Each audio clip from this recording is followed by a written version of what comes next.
Morgan, Patrick, hey, congratulations on your new film, Micro Budget. Thanks, Thank Kate. you Thanks so for having us. much. Of course, it's inevitable. Someone will have to make an independent movie about making independent movies.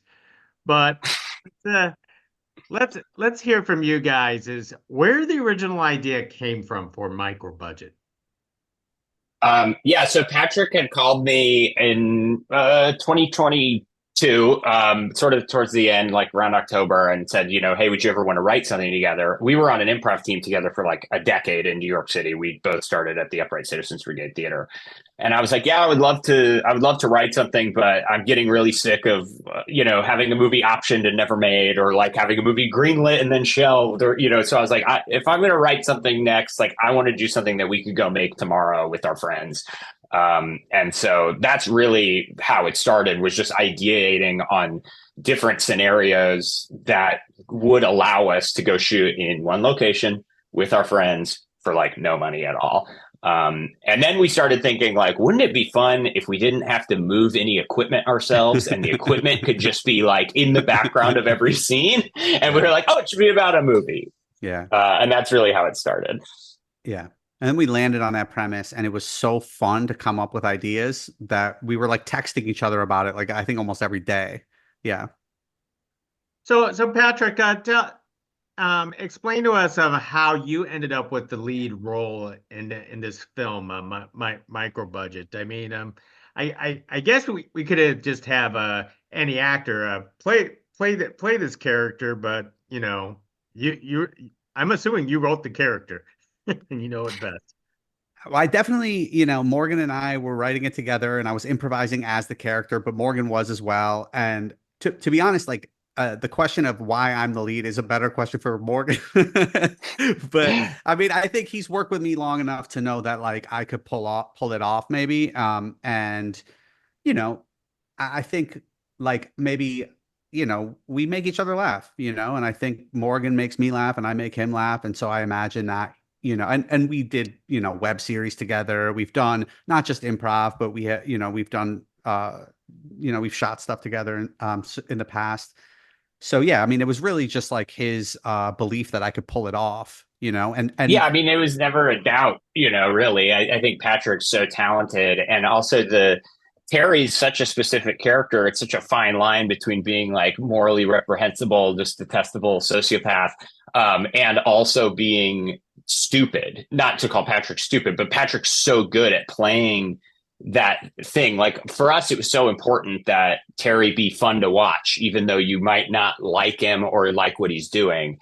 And our North Star for that always was that he's more dumb than he is evil. yeah, And I had just done so much improv with Patrick and knew what he was capable of and knew that he could handle this. And to that point too, his wife in real yeah, life, Emily, who plays Erica in the film, as soon as we started writing, it was like Patrick and Emily, without question. yeah. And I think, yeah, Yeah. it's probably because also we know each other really well. You wanted me to move out to LA, so it's kind of like a bit about like, moving out there with my pregnant wife. Um, but Sure. but I think it made us laugh visualizing, the two of us doing it too. I don't know. Yeah. That's actually pretty funny. Because I was going to ask if Erica was actually pregnant in the film, and why did you cast her during the middle of pregnancy? So it just happenstance just to bring a bunch of bring your wife into this project. That's pretty cool.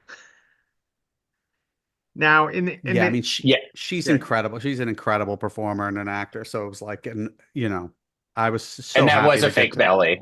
a fake belly. Yeah. Yeah. Now you guys mentioned several times about being improv buddies. How much improv did you actually have, in this film? Because I could see a lot of improv, or it could be not a lot of improv. It could be, you know, so much improv that it's a 10-page script. I mean, but how much improv was there?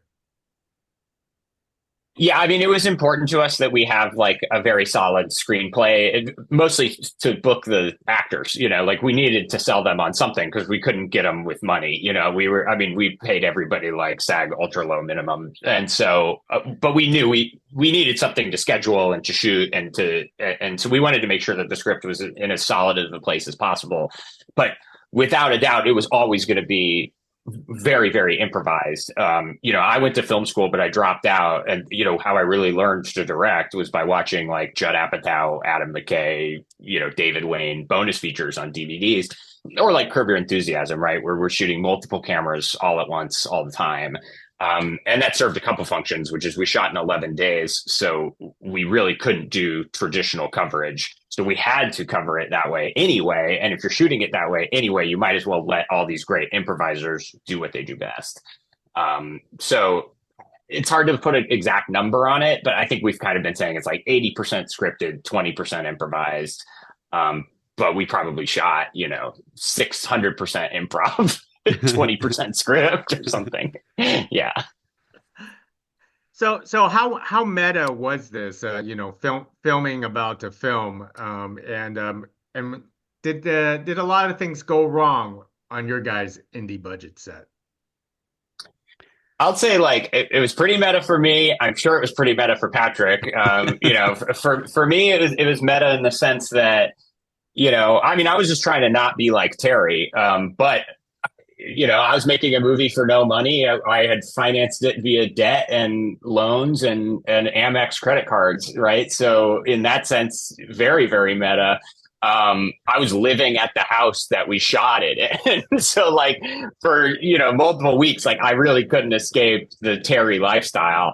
And honestly, we had great producers, Rob Hatchmiller and Paloma, that they are really, really, really talented. They scheduled this thing perfectly. We had no overtime, which was really, really important to us because we weren't paying anybody anything. So we just wanted to make sure this was not exploitative in the least. Like we wanted this to just be a fun time for everybody. We knew if we were going to get these great actors and these really talented crew people, that we weren't going to work them to the bone, that we were going to actually provide good catering, unlike the film, that we were going to make sure everybody got out on the time and was like taken care of. So that's something I'm really proud of, that we made a movie about a disastrous movie set, but we didn't ourselves actually have a disastrous movie set, which is great. Yeah, I mean, and it wasn't at all. It wasn't Morgan. Morgan is nothing like Terry. And I mean, in the sense that like my wife and I are trying to start a family and we did move out. We did move here partially to make this movie. So it did feel, and I think just being in this business in general, like kind of feels a little bit insane, but Terry doesn't necessarily see it that way. You know what I mean? Like he just kind of falls into the success of it and doesn't really think about the relationships that might be damaged in the process. But it was meta in certain ways, but in other ways it was very much kind of like poking fun at an industry that doesn't always reward the best folks. Yeah. So true, so true. Morgan, you mentioned that you lived in the house that you actually filmed at. Tell us about the house and the difficulties that came with that house. Yeah, sure. So we shot in Malibu, and we actually shot in my girlfriend's family's, like, I'm not sure how to describe it, Airbnb. It's this house that my girlfriend's grandfather is the late, great Peter Marshall, who just recently passed away. And I think he had purchased that house or built it in the 70s or something and lost it in a divorce to my girlfriend's grandmother at the time. And now the family, kind of maintains it. And so honestly, we couldn't have made the movie without that house. Like, yeah. I don't know where we could have shot it, because we got a great deal from my girlfriend's family, but oh my God, it was so stressful trying to not ruin that place. Like we put ram board over like all the floors. We had like carpet down everywhere. We had, stuff covering all the walls, all the corners. Like every day I was like, if I cannot have my girlfriend's mom get mad at me because she's a lovely, wonderful, nice person, but you do not want to be on her bad side.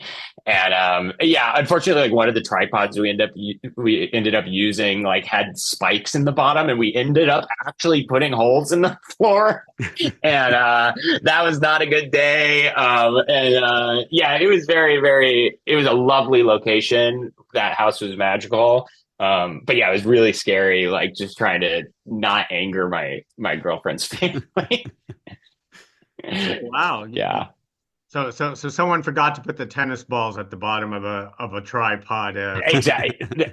That's exactly right. Yeah, it was like in the upstairs bedroom. And on the day we were wrapping out, my girlfriend's mom was standing in the church parking lot. We were shooting the scene where Terry goes to the old folks home, and I see Jamie DeMarco, and she's just standing at the end of the parking lot, and she just goes. And I went over, and she was like, "This house is a mess," and we were like, "Oh no, okay." I was like, "Talk to Rob. You know, this is the benefit of having a producer. You're able to just go like, you know, can you just deal with my girlfriend's mom for me? You know." And we had insurance, and we covered everything up, and it's fine. And you know, we always spend Thanksgiving there, so I've been back a couple of times. It's always weird to go back though. Yeah. Thanksgiving, after a film production probably is a little awkward sometimes, but that's how it is. Now, Yeah. now as an indie film, you guys mentioned you did it for very little money. So tell us about the rest of the cast, how you pulled into your Rolodex. Well, no one has a Rolodex anymore, but to pull in the favors for this film. Yeah, so you know, we had written with some people in mind that we had done improv with forever that we just are really close with. So like Neil Casey was always somebody we knew we wanted. You know, Don Finelli, who plays the camera operator, he was somebody we always, you know, loved improvising with. Like Nate Fernall, you know, John Gabris for sure. John Gabris was both of our improv coaches back in the day. And so once we sort of had reached everybody we could through our Rolodex, then we started trying to snowball that into bigger and bigger folks. So, like, I think we were both friendly with Bobby, but I didn't know Bobby Monahan too well.